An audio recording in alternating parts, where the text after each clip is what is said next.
Chapter 20. A Fallen House. The stew was ready. Meshach had warmed a few rolls over the fire and set out a dish of butter. A kettle steamed with fresh tea, a sweating pitcher held chilled milk, and sliced meats were fanned out over a porcelain dish. Gabriella's stomach rumbled at the sight of so much food. When Meshach turned his back, she brushed mortar dust off her skirt. The crate of eggs was gone, along with the vial of poison. Meshach pointed to a clock on the wall. For a moment, Gabriella marveled at its size. The clock in her village was enormous and rarely worked. Most people just used the sundial. This small marvel ticked away, its pendulum waving happily. It was 5 minutes to 6. Meshach rumbled that Sybil expected her dinner on the hour. For her plan to work, Gabriella knew she needed to be the one to carry the food to Sybil. She had to guarantee that Meshach would ask her to. Meshach mumbled something about her taking too long in the privy, and now it was his turn to drain the whole. "Watch the bread," he told Gabriella as he stepped through the doorway. "Don't let it burn." When Gabriella heard the door close behind him, she scanned the kitchen for ideas. She considered finding the key to the privy and locking Meshach inside. But then she noticed that the wood rack beside the fireplace was empty. The fire was already burning low. She tipped the cauldron so that some of the stew fell onto the logs beneath. The logs hissed angrily. More rolls were toasting in a rack over the flames. Undaunted by the fact that they were too hot to eat, she stuffed one into her mouth and washed it down with a ladle of water. A poker hung beside the hearth. She used it to rearrange the logs to hide the vegetables that had spilled with the broth. When Meshach returned, she made a show of blowing on the fire. "It's gotten quite low," she said. Meshach looked from the empty wood rack to the clock. He cursed. "You don't know where the wood is kept. Can you carry a tray?" "I used to serve in a fine lady's house," Gabriella lied. "Good. Just serve Sybil. Ask her if she needs anything. Get her anything she wants. Then wait in the doorway while she takes the first few bites. If she does not like something, she will ring the bell on the tray." "How far away is the wood? How long will you be gone?" "Why?" he said, turning a suspicious eye on Gabriella. "Are you afraid you can't do this?" No. I was just wondering in case I had a question." "Carry the tray, serve the food, wait in the doorway. You can handle that. Sometimes she might ask you to sample it, to make sure it is not poisoned, but she does this at random times. Likely she will not. The wood is outside the keep. I'll be back in 10 minutes. Look at the clock, it is time." He set all the items on the tray, then handed it to Gabriella. "Don't drop it, hurry up." He picked up the wood carrier beside the hearth and swept out through the doorway, still mumbling. The dishes shook on the tray as Gabriella carried it down the hallway. She stopped just before entering the throne room to place the mirror's handle upwards in her pocket. Omen was still talking, his voice droning beyond the tapestries covering the opening into the huge room. Gabriella listened. His voice was echoing in the empty chamber. Omen was telling the story of Zomar, the sailor, and his 7 sisters. It was a story about how, as a young lad, Zomar had taken his family for granted and treated his sisters horribly. But after 7 ill fortunes befell Zomar, each of his sisters pitched in to help him 7 times. There was a purpose behind choosing such a story. Gabriella knew Omen was already working on themes to reconcile Sybil with her own family. Gabriella steeled herself in preparation for her plan. Then, picking up the serving tray, pushing aside the dust-laden tapestries to enter. "Put it here, slave, on this table," Sybil said as Gabriella appeared. Standing close to Omen to feel more secure, Gabriella was careful not to look at him, lest she appear suspicious. Adamantus stood nearby, a saddle thrown over his back. Gabriella's plan hinged on goading Sybil to overreacting to a clumsy slave. She did not know how much patience the princess had, not much judging so far. But Gabriella knew she had to push her. She stopped at the bottom of the steps to the throne. When Sybil saw that Gabriella had paused with her dinner, the princess raised her hand and told Omen to stop. She spat out a strand of hair she had been chewing. "Why are you standing there like you are dumb?" "I was awaiting permission to approach, Your Highness." Sybil's face hardened. "You may not call me Highness." "I am so sorry. I meant Your Majesty," Gabriella interrupted. Sybil, clutching the wand, stood up in the seat of the throne. "You will not call me Majesty. You will not interrupt me. 1,000 apologies, O wise one. I am not wise. Wise is for the old." 1,000,000 apologies. Let me bring you your dinner." Gabriella began running up the steps. When she was close, Gabriella tripped and threw the tray down in front of her, spilling the food and tea across the front of Sybil's dress. The sound of Sybil's gasp echoed in the silence that followed. Adamantus's hooves clicked on the floor as he stepped backwards. Omenuju's arm was raised as if to help, but Gabriella had carefully placed herself too far away for him to intervene. Sybil's lips were trembling. The wand shook in her fist. Gabriella fought her tension and feigned a wide yawn, only covering her mouth at the last moment, as if just remembering Sybil's presence. She put her hands over her heart as if in a frank apology. It was also where the pocket with the mirror was. "I'm sorry, Princess. I'm just so tired. I wish I could just sleep. Maybe you could spell me into a nap? I promise I could be better." Sybil's expression did not change. "I would torture you, but I need you to clean up this mess. But I still wish to torture you for your impudence." "I know," she said. "I shall make 2 of you. 1 to clean, 1 to torture. You can take turns each day." Things were spinning wildly out of control. "Oh, please, no, my beautiful princess. I'm sure I only need a nap." It was too late. Sybil lifted her wand and squinted. Light burst forth. Gabriella whipped the mirror out in front of her. Her own terrified reflection looked back at her. She twisted her wrist and snapped the mirror around. There was a pop as the reflecting surface bounced the spell away. Gabriella lost her footing and fell backwards. Sybil's pupils shrank into pinpoints as light, bright as the sun, enveloped her. Energy sizzled in the air. The princess opened her mouth to scream, but no sound came out. Her body doubled over in pain, and she clutched her middle as if she had been impaled by a spear. Gabriella scrambled down the steps to Omenuju's side. "What have I done? Can we help her?" Omenuju stepped forward up the stairs, but the heat radiating from the light was too much. "There is nothing we can do now," he said. The light became a wedge and pierced Sybil in the navel. She tumbled over to the floor. Her right arm still clutched the wand. Gabriella knew she should try to take it, but she was afraid of approaching the princess and the burning light. Sybil waved her arms wildly. Gabriella could not believe her eyes. There were 3 arms, then 4. 2 extra had sprouted from Sybil's armpits. In the new left hand, there was a second wand. "Help me!" Sybil cried, but her voice was actually 2 voices speaking in unison. Now there were 2 extra legs and soon a second torso, twisting like a wrestler away from an opponent. With a horrible stretching sound, a second head began to bud from the side of Sybil's skull. A double face appeared, then divided. Gabriella could see 2 distinct heads before a final flash of light. When it faded, there were 2 Sybils sitting on the dais. They wore identical ill-fitting dresses. The original Sybil on the right was unconscious, but the second Sybil, on the left, leaned against the queen's throne and rubbed her head. She seemed surprised to find a light blue wand in her left hand. "I think I have just made things terribly worse," Gabriella said. "Where am I?" the second Sybil asked. "Who are you?" The first Sybil groaned. "Listen, you can come with us," Gabriella said. "This is a cursed place." The second Sybil struggled to concentrate, rubbing her eyes. "Wait, I know you. You are my slave, my lazy slave." She looked again at her wand. "This is mine, isn't it?" "Time for us to go," Omenuju said, picking up Gabriella and tossing her onto the back of Adamantus. He mounted behind her, and the elk made a break for the door, his hooves throwing off chips of stone from where they struck the flagstone floor. "Come back here!" the second Sybil shrieked.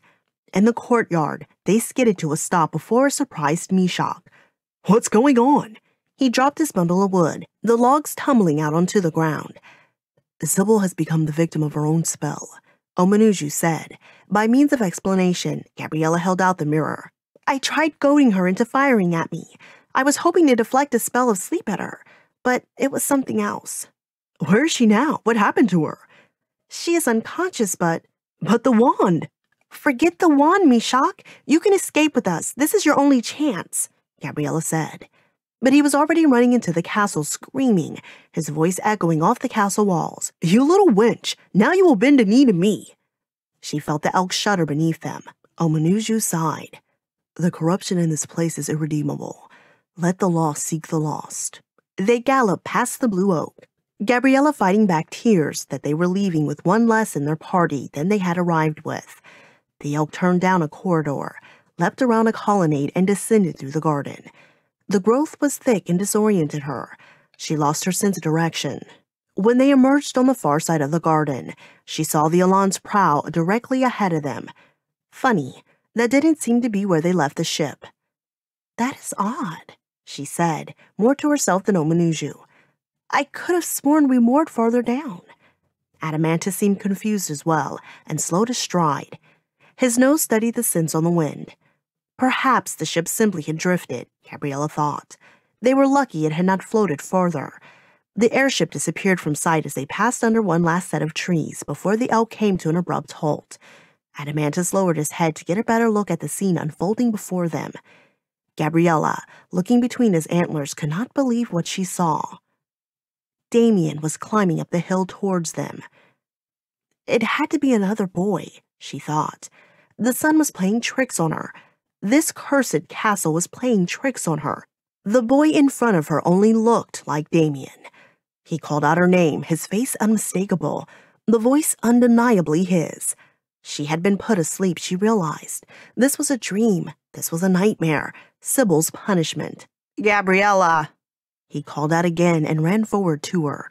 He tripped and fell as a leash fastened to his feet ran out of slack. Damien? She cried, dismounting to run to his side.